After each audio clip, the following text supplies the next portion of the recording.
दोस्तों, बहुजन समाज पार्टी के पूर्व राष्ट्रीय उपाध्यक्ष जयप्रकाश सिंह ने बसपा के अस्तित्व को लेकर के बहुजन समाज पार्टी और बसपा सुप्रीमो मायावती जी को दिया बड़ी नसीहत।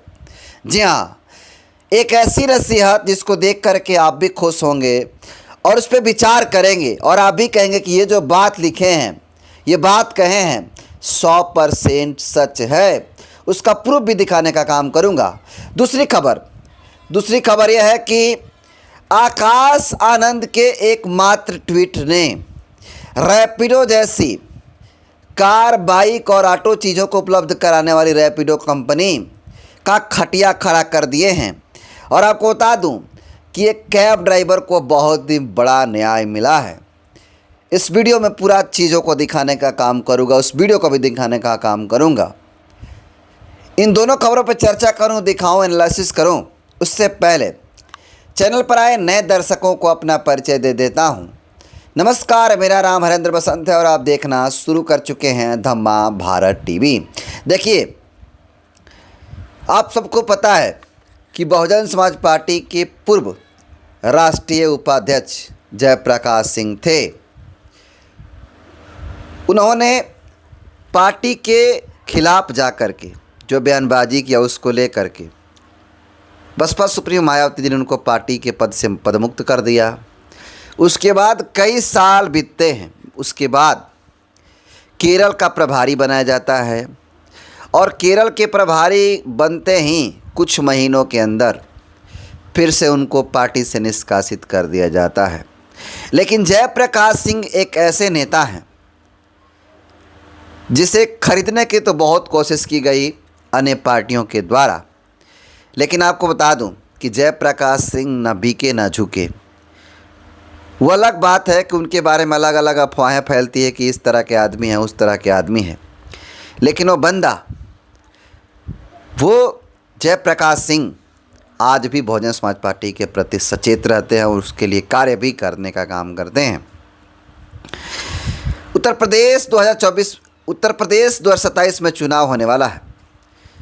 उसको लेकर के जो नसीहत दिया है जयप्रकाश सिंह ने, उसको देखिएगा तो आप भी कहिए कि हाँ, ये नसीहत बिल्कुल 100% सच है और इसको विचार करना चाहिए, इस पर काम भी करना चाहिए।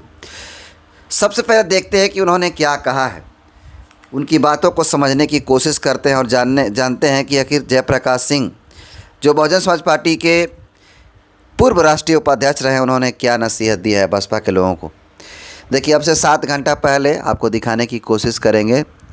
जयप्रकाश सिंह ने एक पोस्ट करके लिखा है, मैं लगा भी दूंगा, पसीने वाला फ़ोटो लगाकर लिखे हैं कि 2027 का चुनाव बसपा का किसी को हराने का नहीं, बल्कि खुद बसपा के जीतने का चुनाव है। इस चुनाव में सपा बसपा अपने अस्तित्व की लड़ाई लड़ेगी। इस चुनाव में कांग्रेस और भाजपा का कोई बड़ा नुकसान नहीं होगा। कांग्रेस की नज़र आगामी लोकसभा 2029 के चुनाव पर है, ना कि 2027 विधानसभा चुनाव पर। उसके लिए कांग्रेस में 3 प्रमुख पदों, सामान्य पद, अनुसूचित जाति के लोग बिठाए हैं। राष्ट्रीय अध्यक्ष कांग्रेस मल्लिकार्जुन खड़गे SC कैटेगरी से आते हैं। राष्ट्रीय अध्यक्ष ANSU मान्यवर विनोद जाखड़ SC। तीसरा, मुख्य राज्य प्रभारी उत्तर प्रदेश माननीय राजेंद्र पाल गौतम SC। नोट, ऐसी स्थिति में बसपा का जीतना बहुत ज़रूरी है। मिशन 2027, जय भीम, जय भारत, जय कांसीराम, जय भगत सिंह, जय बसपा। सोचिए, जो जयप्रकाश सिंह हैं, वो नसीहत देते हुए कहते हैं कि 2027 का चुनाव होने वाला है भाई साहब। बसपा को किसी को हराने के लिए नहीं, बल्कि खुद को जिताने का चुनाव लड़ना है। खुद को जिताने के लिए, ना किसी सपा, ना किसी कांग्रेस, ना किसी भारतीय जनता पार्टी, किसी को हराने के लिए नहीं, बल्कि खुद को जीतने के लिए चुनाव लड़ना होगा। और इतना ही नहीं, आगे लिखते हैं, कहते हैं कि इस चुनाव में सपा बसपा अपने अस्तित्व तक की लड़ाई लड़ेगी। जी हाँ, एक बहुत ही बड़ा सवाल खड़ा किए हैं और कहे हैं, नसीहत दी हैं कि चाहे समाजवादी पार्टी हो या फिर बहुजन समाज पार्टी हो, इन दोनों दलों को अपना अस्तित्व बचाने की लड़ाई लड़नी होगी। कांग्रेस पे उन्होंने भविष्यवाणी किया और कहा है कि भाई साहब, इसमें कांग्रेस और भाजपा का कोई नुकसान नहीं होने वाला है और कांग्रेस का नज़र उत्तर प्रदेश विधानसभा चुनाव पर नहीं बल्कि 2029 में होने वाले लोकसभा चुनाव पर है।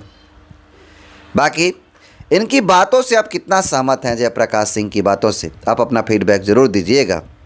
और इन्होंने कहा है कि कांग्रेस जो है वो जहां सामान्य पदों पर जनरल कैटेगरी को रखती है उन तमाम पदों पर एससी कैटेगरी को रखा है ताकि दलितों का वोट ले सके। बाकी जयप्रकाश सिंह ने जो नसीहत दिया है कैसे देखते हैं, कितना हद तक सहमत है, अपना राय ज़रूर कमेंट कीजिएगा। चलते हैं दूसरी खबर की तरफ।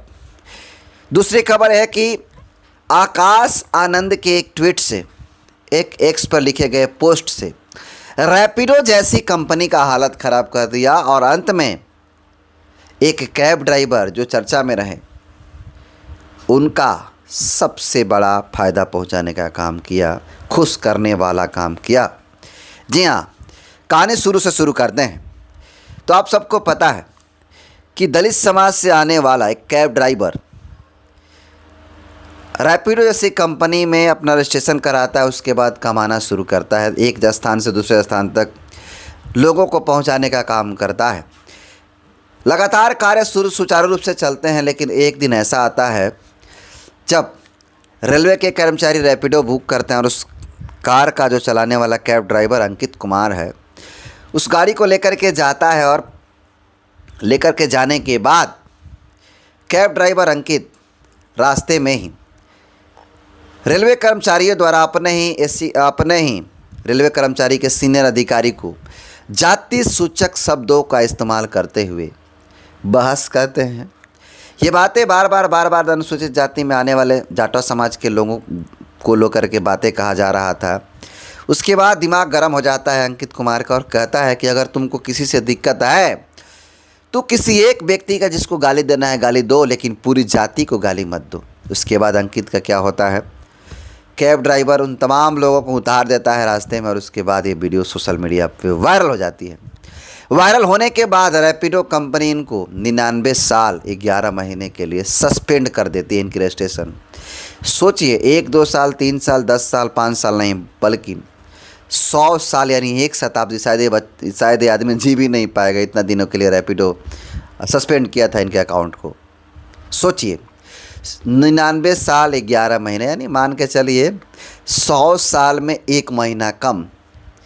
जब ये वीडियो सोशल मीडिया पे वायरल होता है उसके बाद ये बात आकाश आनंद तक पहुंचता है जो बहुजन समाज पार्टी के राष्ट्रीय संयोजक भी हैं।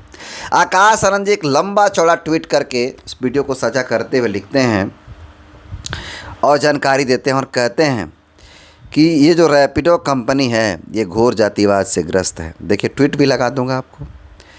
देखिए, ये बात मैं पहले भी बना चुका है इस पर खबर। इसमें लिखते हैं कि अंकित कुमार का वायरल वीडियो हमारे सामाजिक सिस्टम पर बड़ा सवाल करता है। अंकित ने मैकेनिकल इंजीनियरिंग की पढ़ाई की, लेकिन सरकार के पास उसकी योग्यता के मुताबिक नौकरी नहीं। मजबूरी में रैपिडो कैब चलाते हैं। 4 रेलवे कर्मचारी उनकी कैब में बैठकर अपने एक दलित सीनियर ऑफिसर के खिलाफ जाति सूचक टिप्पणी की तो अंकित ने विरोध किया और उन्हें गाड़ी से उतार दिया। सवाल पूछा, किसी की काबिलियत पर सवाल है तो नाम लो, पूरी जाति को क्यों बदनाम कर रहे हो? बदले में क्या मिला? रैपिडो ने अंकितों का बदले में क्या मिला? रैपिडो ने अंकित का अकाउंट 99 साल 11 महीने के लिए सस्पेंड कर दिया। रैपिडो जैसी कंपनी उस मानसिकता से ग्रसित है जिसे ख़त्म करने के लिए 1 सदी से हम लड़ रहे हैं। सोचिए, ये बात रैपिडो के पास पहुंच जाती है। छोटे मोटे थोड़े नेता हैं आकाश आनंद जी, इस देश के तीसरी सबसे बड़ी राष्ट्रीय पार्टी के उत्तराधिकारी हैं और उसके संयोजक हैं। उसके बाद रैपिडो कंपनी ये बात पहुंचती है, रैपिडो कंपनी का खटिया खड़ा हो जाता है। उसके बाद ये उनको सस्पेंड को हटा देता है और उसके बाद काम सुचारू रूप से करता है। और इसकी जानकारी मैं नहीं बल्कि वो खुद अंकित ने बताया है। सुनिए अंकित का बात।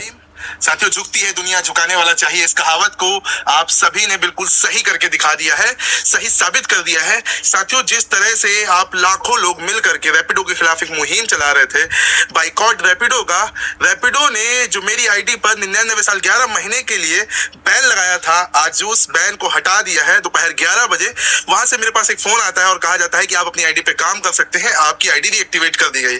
साथियों, मैं आप सभी का हृदय से आभारी हूं, दिल से आभारी हूं।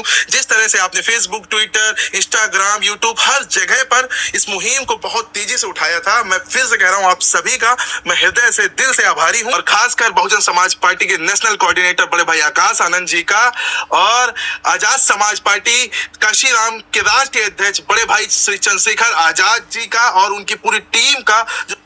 तो सुना आपने किस प्रकार से इन्होंने कहा कि मैं धन्यवाद करता हूँ आकाश आनंद जी का और चंद्रशेखर आज़ाद रावण का भी नाम लेने का काम करते हैं।